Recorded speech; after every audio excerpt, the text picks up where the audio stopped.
محترم دوستوں عزیزو، اس امت محمدیہ صلی اللہ علیہ وسلم کو اللہ رب العزت نے عمر بھی کم دی ہے، وقت بھی کم دیا ہے امتوں کے مقابلے میں۔ حضور اکرم صلی اللہ علیہ وسلم کو یہ غم تھا کہ پچھلی قومیں تو میری امت سے زیادہ قوی تھی اور ان کی عمریں میری امت سے زیادہ عمریں تھیں، میری امت کے پاس عمر بھی کم ہے، اور اگر یہ کم عمر میں زیادہ عمل کر لیں تو انتفاع جسمانی قوت بھی پچھلی قوموں کے مقابلے میں کم۔ اللہ رب العزت نے انعام فرمایا اس امت پر، اس امت کے فضائل میں سے ایک فضیلت یہ بھی ہے کہ اس امت کے عمل کے اجر کو بڑھا دیا، اس امت کے عمل کے اجر کو بڑھا دیا۔ اور روایتوں میں ہے کہ اس امت کے افضل امت ہونے کے لیے سب سے بڑی چیز جو اللہ نے اس امت کو دی ہے وہ یہ کہ یہ دوسروں کو اعمال خیر پر لانے کی کوشش کرے، ورنہ اس کے بغیر یہ امت افضل امت ہو نہیں سکتی۔ غرض ہے کہ خیر کے مواقع اس امت کو بہت ملے ہیں، مگر صبح سے لے کر شام تک اور شام سے لے کر صبح تک غفلت کے اسباب اتنے زیادہ ہیں، غفلت کے اسباب اتنے زیادہ ہیں کہ آدمی یہ سمجھتا ہے کہ ذکر تو کسی ایک وقت کے عمل کا نام ہے، جب وہ ایک عمل کے ذکر سے فارغ ہوتا ہے تو کسی غفلت اور کسی گناہ اور کسی رایانی میں مشغول ہو جاتا ہے۔ بلکہ مزاج یہ بن گیا اس زمانے میں کہ آدمی بہت سی رایانی باتیں، بہت سے رایانی کام یہ سوچ کر بھی کرتا ہے کہ صبح تو میں نے تلاوت کی ہے، صبح تو میں نے ذکر کیا ہے۔ حالانکہ مومن وہ ہے جو ذکر سے ذکر کی طرف منتقل ہوتا ہے، اور مشرک وہ ہے جو غفلت سے غفلت کی طرف منتقل ہوتا ہے۔ مومن ایک عمل سے دوسرے عمل کی طرف منتقل ہوتا ہے، اور مشرک غفلت سے غفلت کی طرف منتقل ہوتا ہے۔ مومن وہ نہیں ہے جو ذکر سے غفلت کی طرف منتقل ہوتا ہے، مومن وہ ہے جو ذکر سے ذکر کی طرف منتقل ہو۔ صبح سے لے کے شام تک کوئی لمحہ ایسا نہیں مل سکتا اگر ہم تحقیق کریں کہ جس میں کوئی ذکر نہ ہو، جس میں کوئی ذکر نہ ہو۔ عجیب بات ہے کہ اس زمانے میں لوگ سمجھتے ہیں کہ ذکر صرف تسبیحات تک محدود ہے، حالانکہ ایسا نہیں ہے۔ فاذکرونی اذکرکم، تم مجھے یاد رکھو، تم مجھے یاد رکھو۔ فاذکرونی، یاد رکھنے کا حکم ایسا ہے کہ اس سے معلوم ہوتا ہے کہ کوئی بھی لمحہ مومن کے لیے اللہ کو اور اس کے احکام کو اور اس کے نبی کی سنتوں کو اور اس کے علاوہ آنکھ بند ہونے سے لے کر صبح آنکھ کھلنے تک جتنے بھی اذکار ہیں اگر ان پر غور کیا جائے تو مسنون اذکار نے پورے وقت کو گھیرا ہوا ہے، اذکار مسنون نے پورے وقت کو گھیرا ہوا ہے۔ ذکر صرف تسبیحات تک محدود نہیں ہے، بلکہ ایسا موقع، ایسی جگہ جہاں آدمی کوئی عمل نہیں کر سکتا، نہ زبان سے نہ اعضاء سے، وہاں بھی اللہ تعالیٰ نے ایک ایسا عمل اس کو دیا ہوا ہے کہ یہ بیت الخلا میں ہو اور قبلے کے رخ بھول کر بیٹھ جائے اور استنجا کا ارادہ کر لے، شروع کر دے، اس درمیان میں یاد آ جائے کہ میرا رخ قبلے کی طرف ہے، میری پیٹھ قبلے کی طرف ہے، اور بیت الخلا جسے میں عرض کر رہا تھا کہ جہاں آدمی کوئی عمل نہیں کر سکتا، زبان سے آپ ذکر نہیں کر سکتے، وہاں اگر یہ خیال آ جائے کہ میرا رخ قبلے کی طرف ہے، میری پیٹھ قبلے کی طرف ہے، اور اس خیال سے بندہ اپنے رخ کو قبلے سے پھیر لے تو اللہ تعالیٰ اس عمل پر جو بیت الخلا کے اندر ہوا ہے اس لیے گناہ معاف ہوتا ہے۔ نانوتوی نے غالباً لکھا ہے کہ اس عمل پر اللہ تعالیٰ اس کو کس سے گناہ معاف ہے۔ تو یہ عرض کر رہا تھا کہ کوئی جگہ ایسی نہیں جو ذکر سے خالی ہے، ذکر سے تسبیحات تک محدود نہیں ہے، بلکہ مسلمان اگر ایک قدم بھی اٹھاتا ہے اس پر بھی ذکر ہے۔ یہ قدم بیت الخلا کی طرف اٹھ رہا ہے تو کیا ذکر ہے، بیت الخلا سے نکلا ہے تو کیا ذکر ہے، یہ مسجد کے دروازے میں داخل ہو رہا ہے تو کیا ذکر ہے، یہاں تک کہ اگر کوئی شخص اپنی عورت سے صحبت کے لیے آمادہ ہے تو اس وقت کا کیا ذکر ہے، کوئی خواہش کے اوقات بھی ذکر سے خالی نہیں ہے، خواہش کے اوقات بھی ذکر سے خالی نہیں ہے۔ تو میں نے عرض کیا کہ اللہ کو یاد رکھنا اصل ذکر ہے، اللہ کو یاد رکھنا اصل ذکر ہے۔ یہ البتہ یہاں آ کر اجتماعی طور پر ذکر میں صبح شرکت کر دینا اور پھر اس کو دن بھر کے لیے کافی سمجھنا، یہ میں سمجھتا ہوں کہ اس ذکر سے صرف یہ مقصود نہیں ہے۔ اور میری بات یاد رکھیے گا کہ وظائف کے بڑھانے سے یا ذکر کی کثرت سے آدمی ترقی نہیں کرتا، بلکہ اصل ذکر یہ ہے کہ اللہ رب العزت گناہ کے وقت یاد آتا ہے۔ اس اجتماعی ذکر سے آپ یہاں آ کر کرتے ہیں، اس اجتماعی ذکر سے انفرادی زندگی میں اللہ کو یاد رکھنا مقصود ہے۔ ہم سو ذکر کر کے جائیں، اس ذکر سے شام تک دیکھیں کہ میرا وقت کیسے گزرا ہے۔ صبح ذکر کیا ہے، شام تک دیکھیں کہ وقت کیسے گزرا ہے۔ ہم سمجھتے تھے کہ کسی بھی عمل کی قبولیت کا اگر بندہ چاہتا ہے کہ مجھے علم ہو جائے، اس لیے کہ آپ دیکھتے ہیں دنیا والوں کا طریقہ ہے کہ کوئی خط یا کوئی رجسٹری یا کوئی پارسل آپ بھیجیں تو اس کے پہنچنے کے آپ کے پاس رسید آ جاتی ہے، آپ نہیں پہنچتا ہے تو چیز واپس آ جاتی ہے، ایڈریس صحیح نہیں ہے، نمبر ٹھیک نہیں ہوا ہے، آپ چیز واپس آ جائے گی۔ لیکن آپ رجسٹری کریں تو لازم ہے کہ اس تک پہنچنے کے بعد رسید آ جائے۔ اگر بندہ یہ جاننا چاہے کہ اس کا عمل اللہ کے یہاں قبول ہوا یا نہیں ہوا تو یہ دیکھنا چاہیے کہ اس عمل کے کرنے کے بعد آیا کسی گناہ کی طرف جا رہا ہے یا کسی اس سے بہتر عمل کی طرف جا رہا ہے۔ جس عمل کے بعد عمل کی رغبت ہو وہ عمل اللہ کے یہاں مقبول ہے، جس عمل کے بعد عمل کی رغبت نہ ہو، جس عمل کے بعد نعوذ باللہ خدا نہ کرے کسی معصیت کی طرف آدمی متوجہ ہو تو پھر جاننا چاہیے کہ عمل قابل قبول نہیں ہوا۔ اس لیے عمل سے زیادہ کوشش اور فکر عمل کی قبولیت کی کرنی چاہیے۔ ہم نے عرض کیا کہ اصل ذکر یہ ہے کہ گناہ کے وقت اللہ تعالیٰ یاد آ جائے۔ ان الذین اتقوا اذا مسهم طائف من الشیطان تذکروا فاذا هم مبصرون، تقوی والے تو وہ ہیں، اور اصل ذاکر وہ ہے کہ جس کو گناہ کے وقت اللہ یاد آ جائے۔ اس لیے کہ ذکر کے ماحول میں، ذکر کے مجلس میں اگر کسی کیفیت سے اللہ کو یاد کر بے شک اجر سے خالی نہیں ہے، لیکن بعض مرتبہ آدمی عمل کسی ماحول کی وجہ سے کر دیتا ہے۔ عمل کا مجاہد وہ ہے جو مخالف ماحول میں اللہ کو یاد رکھے۔ عمل کا مجاہد وہ ہے جو مخالف ماحول میں اللہ کو یاد رکھے۔ اصل ذاکر وہ ہے کہ جس کو گناہ کے کرنے میں کوئی رکاوٹ نہیں ہے سوائے اس کے کہ اس کو اللہ کے خوف نے گناہ سے روکا ہوا ہے۔ اس لیے ہم نے عرض کیا کہ اللہ کو یاد رکھنا اصل ہے۔ بندہ ایک نظر بھی اٹھائے تو یہ سوچ لے کہ میری اس نظر پہ اٹھانے سے اللہ تعالیٰ ناراض ہی ہے۔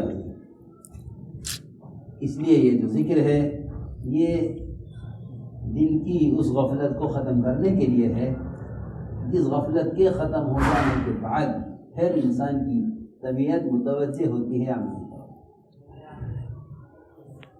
یہ صرف کافی نہیں ہے بلکہ ہمارے اصل محفوظات میں ہے کہ اللہ کے دھیان کے بغیر ذکر کرنا ایسی بے ادبی ہے جس سے دلوں میں غفلت پیدا ہو جاتی ہے۔ اس بات کا بہت دھیان رکھیں کہ جب ذکر کریں تو اللہ تعالیٰ کے دھیان کے ساتھ کریں، جب ذکر کریں تو اللہ تعالیٰ کے دھیان کے ساتھ کریں، اور پھر یہ دیکھیں کہ اس ذکر سے مجھے حاصل کیا ہو رہا ہے۔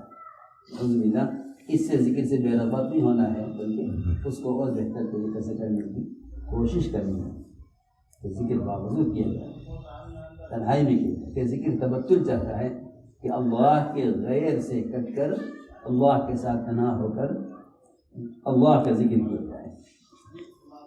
جتنا اللہ کا دھیان ذکر میں ہوگا اتنی ہی دل کی غفلت دور ہوگی۔ آپ جانتے ہیں کہ غافل دل کی دعا قبول نہیں ہے، بارہ سنا ہوگا کہ اللہ رب العزت اور دعا قبول نہیں کرتے، جس میں آدمی زبان سے دعا مانگ رہا ہے لیکن دل غافل ہے۔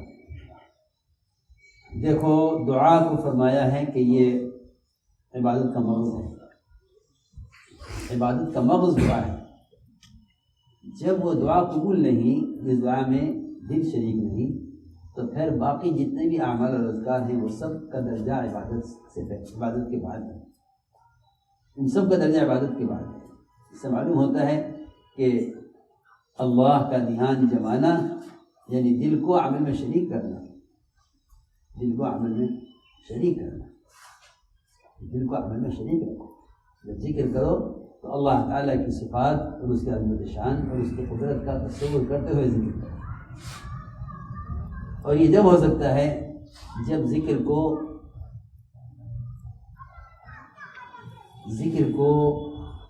کی حقیقت کو غور کیا جائے۔ آپ نے سنا ہوگی وہ روایت جس نے فرمایا کہ اتنا کثرت سے ذکر کرو کہ لوگ تمہیں پاگل کہنے لگیں۔ ہم سمجھتے ہیں کہ اس سے یہ مطلب ہرگز نہیں حدیث کا کہ آدمی اتنا ذکر کر کے پاگل ہو جائے، اس لیے کہ اللہ نے کثرت سے ذکر کرنے والوں کو قرآن میں عقل مند کہا ہے۔ اولئک هم اولو الالباب الذین یذکرون اللہ قیاما وقعودا وعلی جنوبہم۔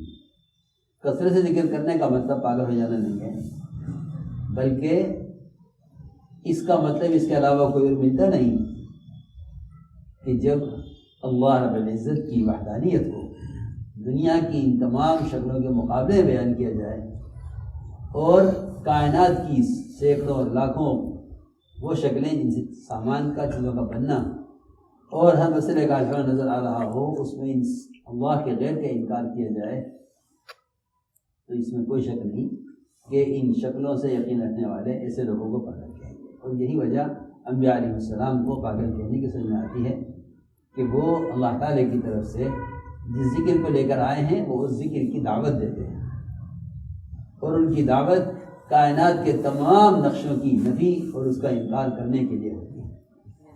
ہم بے شک ذکر کرتے ہیں لا الہ الا اللہ، اس لا الہ الا اللہ کے مفہوم کی دعوت دینا یہی انبیاء علیہ السلام کو پاگل کہلائے جانے کی ایک واحد وجہ ہے، اس کے علاوہ کوئی وجہ نہیں۔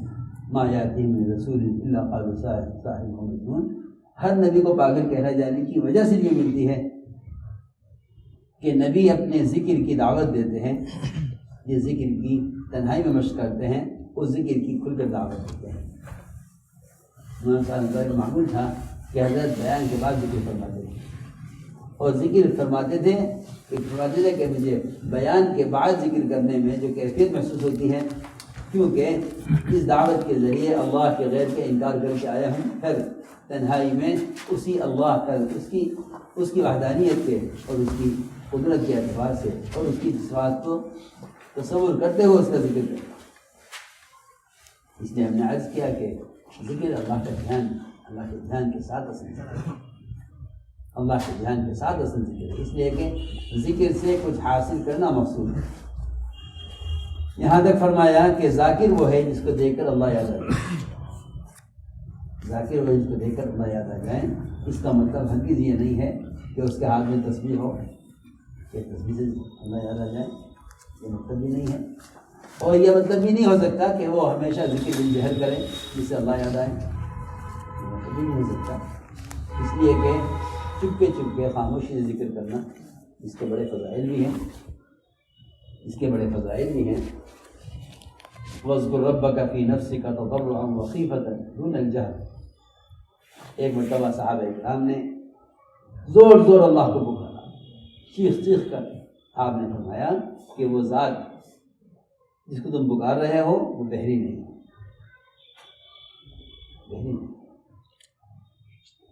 اگر کوئی گونگا آدمی بھی ہے اور وہ دل سے اللہ کو پکارتا ہے تو اللہ تعالیٰ اسی طرح سنتے ہیں جس طرح کسی چیخنے والے کی آواز کو۔ میں نے عرض کیا کہ چپ کے اللہ تعالیٰ کو یاد کرنا۔ دوسری بات یہ ہے کہ اللہ تعالیٰ کو بالجہر بھی اس طرح یاد کرنا چاہیے تاکہ آپ کا اللہ کو یاد کرنا دوسروں کے لیے ذکر کی دعوت بنے، میں نے عرض کیا کہ ہر وقت آدمی ذکر بالجہر کرے اس سے اللہ یاد آئے، ذاکر کو دیکھ کر یہ معنی کی مراد نہیں ہو سکتے ہیں۔ معنی صرف یہ بن سکتے ہیں کہ اللہ کو، اللہ رب العزت کو ذکر کی حقیقت کے ساتھ یاد کرنے والا اتنا زیادہ متبع سنت ہوگا کہ اس کو دیکھ کر اللہ یاد آئے گا، اس کو دیکھ کر اللہ یاد آئے گا۔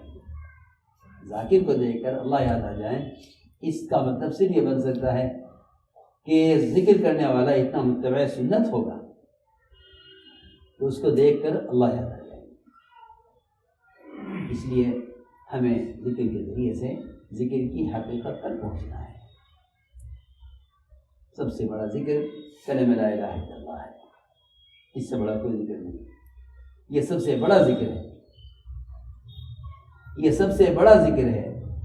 جب حضرت اکرمہ بن ابی جہل اسلام لے آئے، انہوں نے کہا کہ رسول اللہ فرمائیے میرے لیے یہ کیا کروں؟ فرمایا کہا کرو لا الہ الا اللہ۔ عرض کیا یہ تو میں نے سیکھ لیا ہے، کچھ اور فرمائیے اس کے علاوہ۔ فرمایا آپ نے فرمایا یہی کہا کرو لا الہ الا اللہ۔ بے شمار ذکر کے فضائل ہیں، تو میں نے عرض کیا کہ ذکر کی حقیقت تک پہنچنا چاہیے۔ صرف آدمی یہ خیال کرے کہ میں نے ہنسی پوری کر لی ہے، ذکر تو پورا ہو گیا۔ اصل ذکر اللہ تعالیٰ کا دھیان دلوں میں قائم ہونا ہے، اور یہ 24 گھنٹے کی زندگی اللہ تعالیٰ کے خوف سے اور اللہ تعالیٰ کی عظمت کے ساتھ 24 گھنٹے کی زندگی گزرے۔ ایک نظر اٹھاتے ہوئے یہ دیکھے کہ نظر حرام اٹھ رہی ہے یا حلال اٹھ رہی ہے، تب یہ کہا جائے گا کہ ہاں یہ اصل ذکر پر آیا ہے، کہ یہ اللہ تعالیٰ کو یاد رکھنے والا ہے۔ ایک اللہ کو یاد کرنے والا ہے، ایک اللہ تعالیٰ کو یاد رکھنے والا ہے۔ ہمیں چاہیے کہ ہم اللہ کو یاد رکھنے والے بنیں، یاد کرنے کے لیے اللہ کو یاد رکھنے والے بنیں، یاد کرنے کے لیے۔ اس لیے سب سے بڑا ذکر قرآن میں نماز کو فرمایا ہے۔ سب سے بڑا ذکر قرآن میں نماز کو فرمایا ہے۔ نماز سب سے بڑا ذکر ہے۔ فرمایا والا ذکر اللہ اکبر، ذکر اکبر۔ ابن عباس فرماتے ہیں کہ ذکر اکبر وہ نماز ہے جو نمازی کو منکرات سے روک دے۔ جو نمازی کو منکر سے روک دے وہ نماز ذکر اکبر ہے۔ وہ نماز ذکر اکبر ہے جو نماز پڑھنے والے کو منکرات سے روک دے۔ ایک صاحب نے آ کر عرض کیا کہ فلاں شخص چوری بھی کرتا ہے، نماز بھی پڑھتا ہے، فرمایا اس کی نماز کو القدیم چوری سے روک دے۔ تو میں نے عرض کیا کہ اصل ذکر وہی ہے کہ یہ ذکر ہمیں منکرات سے روک رہا ہو۔ جس طرح ہم اس اپنے اوراد و وظائف کو پورا کرتے ہیں تو اس کی حقیقت یہ ہے کہ یہ ہمیں منکر سے روک دے، ایسے ہی نماز کی حقیقت تک پہنچنا ہے۔ نماز کی حقیقت تک پہنچنا ہے کہ یہ نماز ہمیں منکر سے روک دے۔ ایسا نہیں ہو سکتا کہ آدمی نماز پڑھے منکر بھی کرے، معلوم ہوتا ہے کہ نماز میں کوئی کمی ہے۔ اس لیے نماز کے ظاہر کو سب سے پہلے درست کرنے کی کوشش کرو، اس لیے کہ نماز مومن کی معراج ہے، اور معراج سے بڑھ کر اللہ کے قرب کا اور کوئی موقع نہیں۔ سب سے بڑا موقع اللہ کے قرب کا وہ معراج ہے، اور نماز کو مومن کی معراج کہا گیا ہے۔ کہیں کسی روایت میں نماز کو انسان کے جسم میں سر کا درجہ دیا گیا ہے۔ ہم نے غور کیا کہ سر کا درجہ کیوں دیا گیا ہے؟ یہ تو ایک عام مفہوم مشہور ہے کہ اگر سر کاٹ دیا جائے انسان ختم ہو جاتا ہے۔ تو میں اس سوچ میں پڑ گیا کہ یہ مفہوم اس لیے ذرا دور چلا جاتا ہے کیونکہ اگر نماز کو چھوڑ دیتا ہے تو نماز کو چھوڑنا تو کفر ہے، نماز کو چھوڑنا تو کفر ہے، نماز کا چھوڑنا تو کفر ہے۔ جب نماز نعوذ باللہ کافر ہو گیا تو کیا رہ گیا؟ لیکن نماز کو سر کا درجہ دینے میں، نماز کو سر کا درجہ دینے میں جس روایت نے یہ فرمایا کہ اگر نماز درست نکل آئی تو سارے اعمال درست ہوں گے اور سارے اعمال اللہ کے یہاں قابل و قبول ہوں گے۔ اعمال قابل و قبول ہوں گے نماز کی درستگی پر، اور دنیا میں رہتے ہوئے پورے دین پر چلنے کی استعداد پیدا ہوگی نماز کے درست ہونے میں۔ بات کو ذرا غور کرنا کہ نماز کو مومن کی زندگی میں اسلام میں نماز کو سر کا درجہ دینے کی ایک بہت باریک اور بہت معقول وجہ ہے، وہ یہ ہے کہ آپ جانتے ہیں کہ سر کے اندر باریک باریک رگیں ہیں، اگر کسی ایک رگ میں کہیں خون اٹک جائے اور کسی ایک رگ میں کہیں کوئی چربی کا دانہ پھنس جائے یا کسی ایک رگ میں کہیں بلوکیج ہو جائے تو آپ جانتے ہیں کہ اچھا خاصا تندرست آدمی ہو جاتا ہے، اچھا خاصا دل سے زیادہ معاملہ نماز میں سر کا ہے، دل سے زیادہ معاملہ سر کا ہے۔ ہم دیکھیں چھوٹا سا اٹیک ہوا ہے، ٹھیک ہے، خطرے سے باہر ہے، لیکن دماغ کے اٹیک پر آدمی کا پورا جسم مفلوج ہو جاتا ہے، ذرا سی بلک ہو جائے کوئی رگ، ہاتھ اور پیر یعنی حرکت کرنا بند کر دیتے ہیں، مشکل سے شاید کوئی کوشش ہو کر صحیح حالت پر آ جائے، ورنہ عام طور سے مفلوج آدمی، خالی زدہ آدمی عام طور سے۔ میں نے غور کیا اس پر کہ صرف نماز کے رکوع سجدے قومیں کھاتے جیسے کو نہیں دیکھنا ہے، بلکہ نماز کے 3 درجے ہیں۔ پہلا درجہ اس کے ڈھانچے کا درست ہونا ہے، پھر اس کے مسائل پر غور کرنا، پھر اس کے فضائل اور اس میں اللہ کا دھیان جمانے کی کوشش کرنا۔ عام طور سے رکوع سے اٹھنے کے بعد ائمہ کیا، عوام کیا، معمول کھڑے رہنے کا نہیں ہے، ورنہ بعض روایتوں میں سورہ فاتحہ سے لمبی ہے جو اذکار قومے کے اندر بیان کیے گئے ہیں، لیکن عام طور سے لوگ رکوع میں کے بعد قومے کا اہتمام نہیں کرتے۔ عام طور سے امام کو چاہیے مقتدیوں کو قومے کا موقع دے، ان کے یہ عمل واجب ہے۔ اگر امام مقتدی کو قومے کا موقع نہیں دے رہا ہے تو مقتدی کے قومے کے ضائع ہونے کا گناہ امام کو ہوگا۔ اس لیے چاہیے کہ نماز، جس کو میں نے بتایا کہ ذکر اکبر فرمایا ہے قرآن میں، اس نماز کو جتنا بہتر سے بہتر بنایا جائے گا، خود بخود آدمی کی اپنی زندگی معمول پر آئے گی، اور نماز کی قبولیت سے سارے اعمال کا، نماز کی قبولیت پر سارے اعمال کا قبول ہونا موجود ہے۔ اس لیے چاہیے کہ قومے میں خاص طور پر اور جلسے کا اہتمام کیا جائے، نماز کو اطمینان کے ساتھ سمجھ کر پڑھا جائے۔ حدیث میں آتا ہے من لم یقم صلبہ بین الرکوع والسجود لم ينظر اللہ علیہ وسلم، رکوع سے اٹھنے کے بعد اپنی کمر کو سیدھا نہیں رکھتا، اللہ اس کی نماز کی طرف نظر اٹھا کر نہیں دیکھتا۔ دیکھو تو صحیح، اللہ تعالیٰ جب اس سے اس کی معراج میں اعراض کیے ہوئے ہیں تو پھر باقی کون سا موقع رہ گیا ہے؟ اس کا مطلب مومن کی معراج ہے نماز، اور حدیث میں ہے کہ اللہ تعالیٰ اس کی نماز کی طرف نظر اٹھا کر نہیں دیکھتے، تو رکوع سے اٹھنے کے بعد کمر کو سیدھا نہ رکھے۔ اس لیے میں نے عرض کیا کہ نماز کو فرمایا ہے کہ نماز ذکر اکبر ہے، اور ذکر اکبر وہ نماز ہے جو نمازی کو منکرات سے روکے۔ اس لیے اس ذکر کے ذریعے ہر عمل میں اللہ کا دھیان جمانے کی مشق کی جائے۔ یہ اصل ذکر اس لیے ہوتا ہے خانقاہوں میں کہ یہاں آ کر اجتماعی ماحول میں آ کر عمل کرنا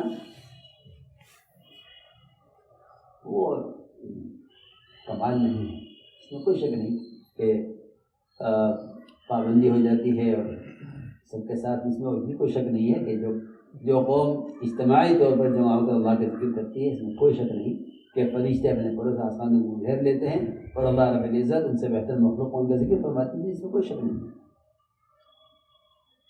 لیکن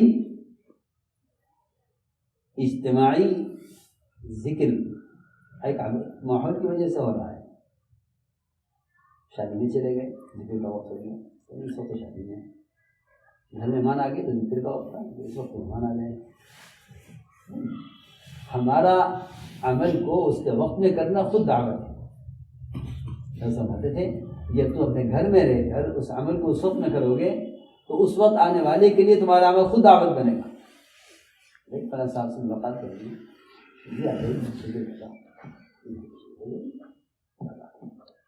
مہمان آ گئے تو میرا ذکر چھوٹ گیا، شادی ہو رہی تھی میرا ذکر چھوٹ گیا. تو یہ تو اس کا مطلب یہ ہوا کہ تمہارے نزدیک ذکر اصل نہیں، شادی اصل ہے. تمہارا ذکر دعوت بنے گا نہیں جب تک تم اس ذکر کو اس وقت میں نہیں کرو. جو آ کر پوچھے گا فلاں صاحب کہیں گے ذکر کر رہے ہیں. اور شیطان اتنا بھاگ ہے کہ وہ یہ کہہ کر آپ کو تنہا لے جائے گا کہ اگر آپ اس طرح ذکر کریں گے تو لوگ کہیں گے ریاکار ہے. شیطان عمل کے روکنے کے لیے ریاکار ہونے کے خطرے سے آپ کے عمل کو چھپ کر کرنے کی دعوت دے گا. کہ شیطان آپ کو ریاکار ہونے کے خطرے سے آپ کے عمل کو چھپ کر کرنے کی دعوت دے گا. اس وقت آپ اگر شادی ہو جائے آپ نے ذکر کرا تو لوگ کہیں ریاکار ہے. حالانکہ ریاکاری نہیں ہے یہ تو، اس پر تو آپ کو اجر اتنا زیادہ ملے گا کہ آپ کی انفرادی عمل کے اجر کی تو اس کے مقابلے کوئی حیثیت نہیں ہے جتنا اجر آپ کو دوسروں کو دعوت دینے پر، عمل کرنے پر اجر ملے گا. ورنہ شیطان یہ کہے گا کہ عمل چھپ کر کرو، ورنہ آپ کو لوگ آپ کو ریاکار کہیں گے. ریاکار وہ نہیں ہے جو عمل کھل کر کرے، ریاکار وہ نہیں ہے جو عمل لوگوں کو دکھانے کے لیے، وہ ریاکار نہیں ہے. عبادت ہو جائے گی. ریاکار اسے کہتے ہیں جو مخلوق کو راضی کرنے کے لیے عمل. ریاکار وہ جو مخلوق کو راضی کرنے کے لیے عمل کرے وہ ریاکار. جو اس لیے عمل کر رہا ہے کہ لوگ میرے عمل کو دیکھ کر عمل کی طرف آ جائیں، اس کا تو عمل عین دعوت ہے. بلکہ میں یہاں تک عرض کروں گا کہ زبان سے دعوت دینے سے بھی زیادہ مؤثر عمل دعوت ہے.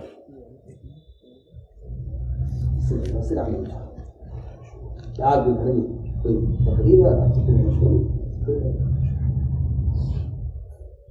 ابو ذر غفاری غالباً گزرے ایک گھر کے سامنے سے، یہاں لوگ بیٹھے ہوئے تسبیحات پڑھ رہے تھے، دعوت کر رہے تھے.